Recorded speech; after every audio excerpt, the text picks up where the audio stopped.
you brought up Lamont Wade. I sort of looped in Mike Yastrzemski. We've got exclusive audio from Yaz as well, who has really, and I mean, struggle is just not the word. Like, it has been so epically rough for Mike, yet still has a 1.3 overall WAR and Farhan Zaidi's backing. Like, he came out last week and said Yaz is going to be on this team next year, and people went, oh God, here we go. I already said I got no problem if they're competing for a spot. I just don't want it in ink.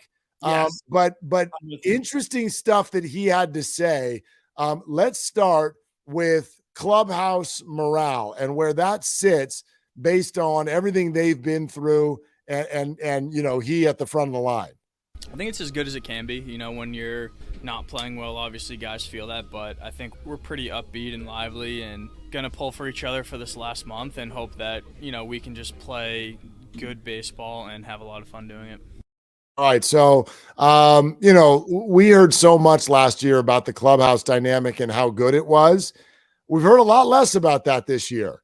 Maybe that's just because people aren't asking as much because they don't have nearly as many wins. Or I think we've all at least wondered, if not heard, that it isn't as good this year. In the clubhouse, in the front office, all of that. So, at the core, you still want the players to be on the same page. And so at least it's good to hear that come out of his mouth. You know what's interesting? I've long asked this question across sports. Can a bad team have great chemistry? Like, is that possible? And I've been on some bad teams, not that I'm a professional at any level, and you can have great chemistry. But we don't want to talk about it because everyone's soul searching and frustrated and pissed off in the moment. That doesn't mean these guys aren't getting along and that they're working hard. It just feels like, to me, the rah-rah stories only come out when the team's doing well because it's hey, we can't quantify why they're all performing the way they are. It's got to be this intangible of chemistry. Well, I also wonder if chemistry is just hard for us to define. It's not as simple as like, yeah, we all get along. We all like each other.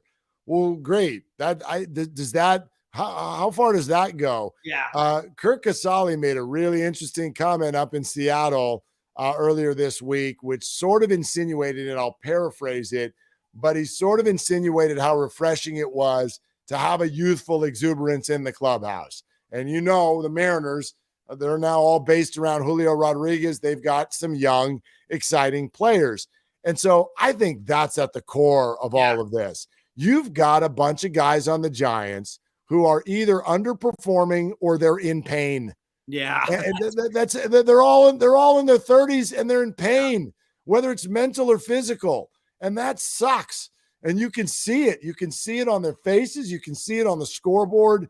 You can see it everywhere. So I think chemistry is something we start talking about. It's not that it can't exist, but it doesn't really show itself and it doesn't matter until that team that works well together starts winning. Well, I do think that you can forge certain identities in a lost season because that's what it feels like. It feels like a lost season. But that's how Brian Wilson emerged. You know what I mean? That's how Matt Cain and Tim Lincecum emerged.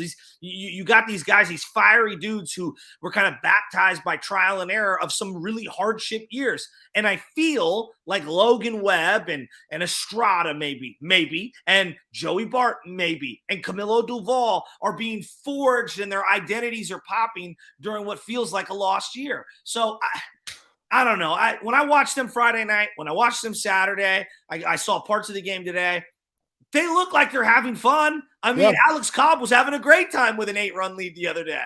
Yep. Well, and they've also called up a bunch of youngsters, so maybe there's a youthful exuberance in the clubhouse all of a sudden. All right, a couple more from Yaz. First, talking about sort of as he's gone through his struggles, you know, how he's dealt with that and how he feels about all of that. I'd say I'm just proud of how I've been kind of just sticking with it. You know, it's hard to keep going when things are kind of beating you down and personally just not going your way. And I feel like I've kind of stuck it out and focused on the big picture. And so that's something that I can definitely hang my hat on, is that I'm not going to quit. I'm not going to give up. I'm going to keep trying to get better every day and trying to help this team win. And even if I haven't done a great job of that, it's not for a lack of effort. It's definitely I care a lot about this team and this organization, and I feel like I try to show that every day. Yeah, sometimes it's really hard for fans, and a lot of them don't care, but it's hard for us to remember. Like, I think of Tom Brady's press conference a week and a half ago when he's like, I'm 45. There's a lot of bleep going on. Now, Yaz is not 45, but he just had his first kid right before the season started. Didn't get it. It was not that long ago that I think it's only been a couple years, 2-3 years since he got married. You think about what's happened in his life over the last 3 years when he was called up to the Giants and kind of popped a little bit, and all of a sudden it was going to be a big league career, and the trip to Boston, and grandpa, and all the things we know about Mike Yastrzemski. I do think that I take what he just said right there at face value, which is if this guy still has a future as an outfielder for the Giants, I mean, you're going to see somebody whose head is super screwed on straight, does not take anything for granted. And so we're going to get his best shot over the next month and in spring next year and see where it goes. I want Mike Yastrzemski to be that defensive sub late in games, that fourth outfielder. If that's his role next year, he'd be killer at that. And it just feels like to me this year, his defense has been really good. A couple suspect plays, but for the most part, really, really, really good. He's had about 5 different web gems chasing balls down in the alley.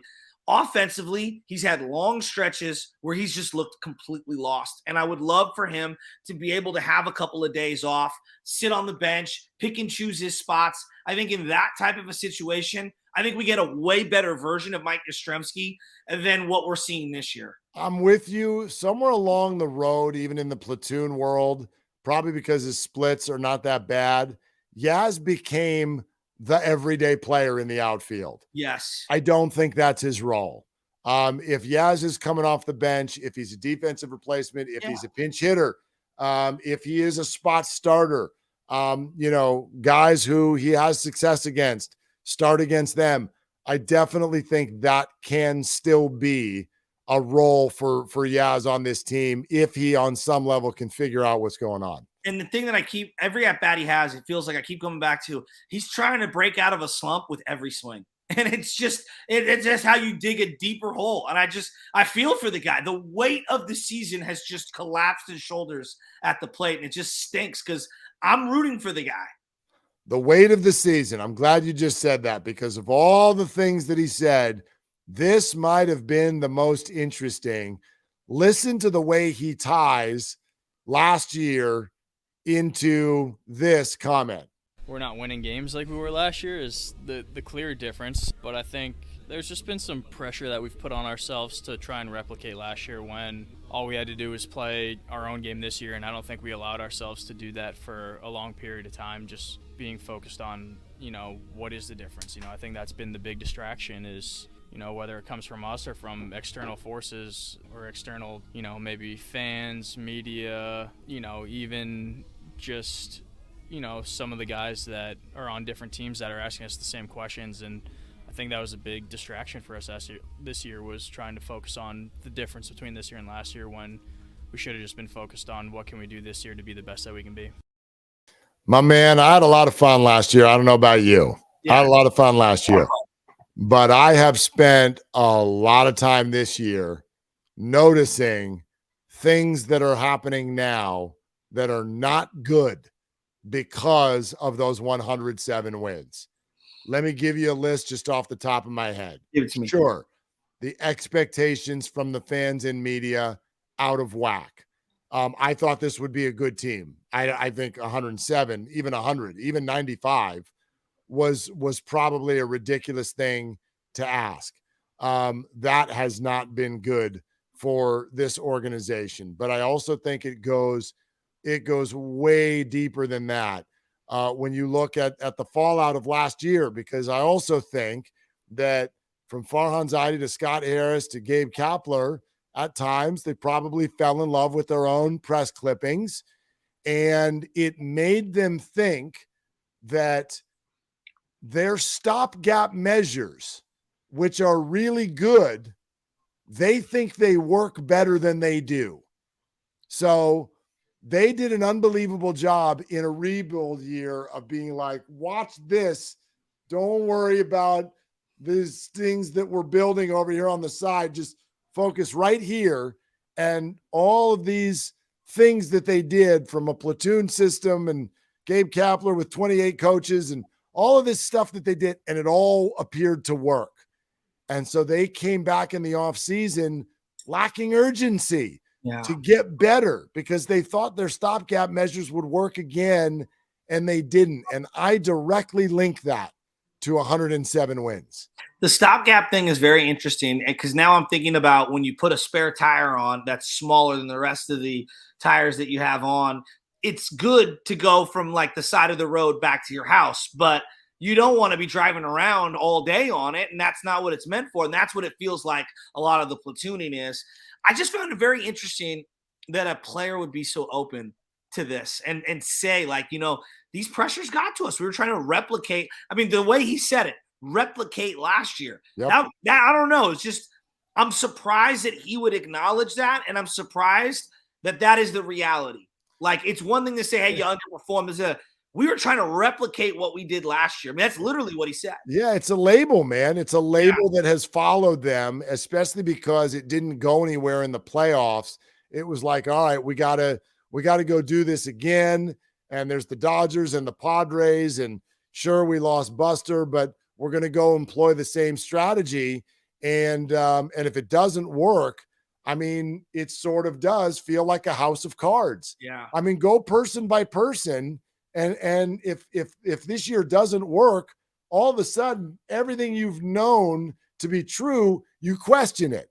So now, does Yaz have a job? Does Wade have a job? Is Gabe Kapler the right manager? Is Farhan Zaidi the right head of baseball ops?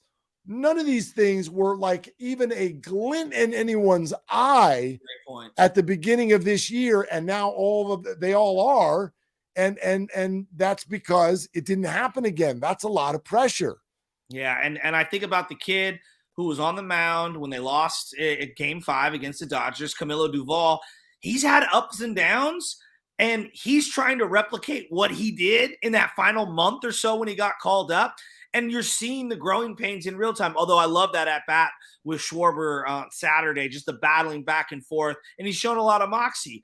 I was hoping, could he get 30 saves, 35 saves? He's at 19 right now. Yeah. It's still been a great year. But again, it doesn't replicate what the bullpen as a whole did last year because Rogers isn't the same. McGee's not here. Garcia's not performing. Like, go right down the list, and you're like, okay, I feel really good about Duvall, but these other 7 things haven't gone well in the bullpen, and hence the net negative. Yep. And they're all question marks now.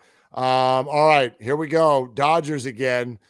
This will be interesting. And then our next episode should be a fun one. We're going to do a combo episode, a crossover, if you will, just like we do at 95.7 The Game, a little crossover with our friends at AM 670 The Score in Chicago, who have their Cubs podcast, and we'll get you ready for a fun series, maybe not a dramatic one, but a fun series at Wrigley Field, which, by the way, I will attend Saturday's game at Wrigley Field, because this is the big Chicago combo trip that everybody talked about when the 49ers schedule came out. Wrigley Saturday, Soldier Sunday. I'm doing it. Let's go. I'm so jealous. God, I'm so jealous. It's going to be good, man. Oh, my God. Good. That's going to be awesome. By the way, I've never been to Wrigley.